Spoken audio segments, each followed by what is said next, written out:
দর্শক breaking news, মুহূর্তে dressing রুমের প্রীতি জিন্তার সঙ্গে গোপন ভিডিও ভাইরাল নেট দুনিয়ায়। মুস্তাফিজের 12টা বাজারও প্রীতি জিন্তা, হাইরে হাই সর্বনাশ। আইপিএল খেলা শেষে এবার মুস্তাফিজের বিস্তারিত জানতে ভিডিওটি না টেনে শুরু থেকে শেষ পর্যন্ত দেখুন। দর্শক, কেমন নীলা খেলা করছে মুস্তাফিজকে নিয়ে প্রীতি জিন্তা।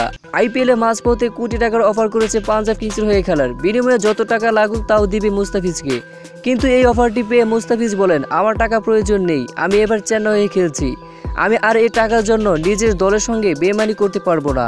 আমি চাই এবারে আসরটিতে ভালো কিছু করতে। দর্শক, প্রীতি জিন্তার অফারটি পেয়ে একদম সরাসরি না করে দেন বাংলা কাটার মাস্টার মুস্তাফিজুর রহমান। তো দর্শক, মুস্তাফিজের বোলিং আপনার কাছে কেমন লাগে তা জানিয়ে দিন আমাদের ভিডিওর কমেন্ট বক্সে। ধন্যবাদ।